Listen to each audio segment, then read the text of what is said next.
It's February 2015 and Luke Irwin has ordered some construction work on his rambling countryside home. But while laying a cable into an old barn, builders stumble across something incredible buried beneath the ground. It's a discovery that's lain hidden for 1,500 years, and one that will change Irwin's life for good. Most of the time, home renovations yield their own rewards. For example, the practicality of a new bathroom or the warmth of a new heating system is often enough to justify days or weeks of hard work. In some cases, however, these mundane tasks can reveal some startlingly unexpected finds. For Luke Irwin, a high-end rug designer, it was some routine building work on his property that revealed a hidden treasure so remarkable that it changed the trajectory of his career. Born in Dublin, Ireland, Irwin was once a pupil at the prestigious Eton College near Windsor, England.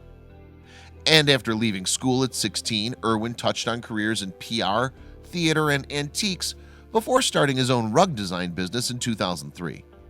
9 years later, he and his wife Alice moved with their young children, Otis and Violet, to a 17th century farmhouse in the Wiltshire village of Brixton Deverill.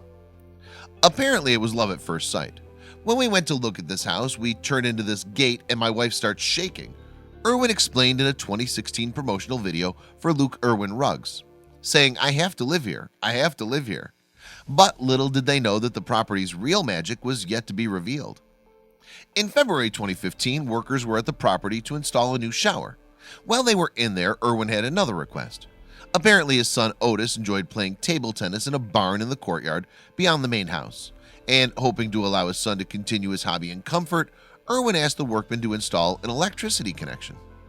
According to Irwin, the initial plan was to deliver power to the building via overhead cables. However, he was adamant that he wanted the connection to be buried beneath the ground. So the builders got to work digging a trench across the property, and soon one of the workers let out a startled cry. Just 1.5 feet below the surface, they had stumbled upon something incredible. They had uncovered a perfectly preserved mosaic consisting of an intricate interlocking pattern of gray, cream, and orange tiles. And for Irwin, who had been passionate about history since a childhood visit to Pompeii, it was the start of a fascinating journey. Aware of the significance of the find, Irwin reached out to the Archaeological Department at Wiltshire County Council. And when he sent them a photograph of the mosaic, they mobilized fast.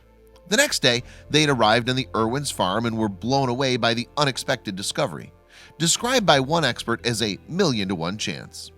Soon, the heritage organization Historic England were interested. However, they only had enough money for a small-scale excavation. Luckily, Irwin and some friends were able to contribute towards the costs, making it possible for experts to study the site of the mosaic in greater detail. During a joint dig between the Historic England and Salisbury Museum, the fascinating truth about the Irwin's dream home began to emerge. Apparently, the mosaic had first been laid as part of an extensive Roman villa that once stood on the land, constructed between 175 and 220 AD. And that was just the start of the revelations. Apparently, the 3-story building, dubbed Deverill Villa, might once have covered more than 750 square feet. This is not a subtle country house, explains Historic England's Dr. David Roberts on Irwin's website. It dominates the landscape and it's visible from the nearby Roman road. It is very overt. It's almost violent in the landscape. It's clearly a family making their mark. While excavating the site, archaeologists also uncovered a number of artifacts that revealed more about the people who once called the villa home. Among them were pipes that would have formed part of an underground heating system, a Roman well, and a child-sized coffin forged from stone. Amazingly, the coffin had been hiding in plain sight, used as a flower planter until one of the visiting archaeologists pointed out its significance. Elsewhere, experts discovered a stash of oyster shells, suggesting that the inhabitants of the villa must have had money to burn. "We found discarded oysters and whelk shells," Roberts told The Guardian in 2016. "To keep them fresh, they must have been brought in barrels of salt water from the sea, which is miles away. And that shows just how rich the villa's owners must have been." Indeed, other news outlets have speculated that the property could even have belonged to an emperor in Roman times. Interestingly, these weren't the only artifacts that the team recovered from the excavations around the Irwin's home. Apparently, in just one small section of the site, they discovered pottery from both the Bronze and Iron Ages. flint from the Neolithic era, and fragments of 13th century ceramics, all buried alongside other Roman objects.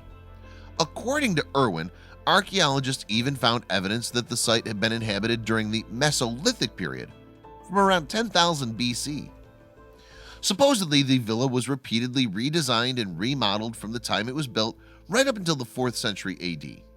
However, it did not succumb to the same fate as other Roman buildings, fading into obscurity as the empire collapsed. Instead, there's evidence that wooden frameworks were raised on the site well into the 5th century. To historians, the period between Roman and Saxon rule of England is among the murkiest, and intriguingly, there's evidence of early Saxon influence on the pottery found at Deverell Villa. Around a century before the colonists are thought to have arrived in the region. With this in mind, archaeologists believe the Deverell Villa could be still hiding some fascinating revelations about the past.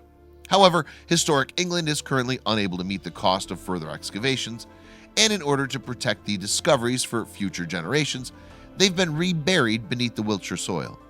In fact, the fragile mosaic was covered after just 24 hours of exposure, before even Otis or Violet had managed to catch a glimpse. Ideally, Roberts would like to use geophysics to determine what treasures could be hidden beneath the farmhouse, and if that money is found, it seems as if Irwin will leap at the opportunity to learn more about his ancient home. But meanwhile, he has had to content himself with developing a line of rugs inspired by the mosaics. The link to the collection is my perpetual desire to be immersed in history, he explains. It's the sense of wonder, just how time drifts on.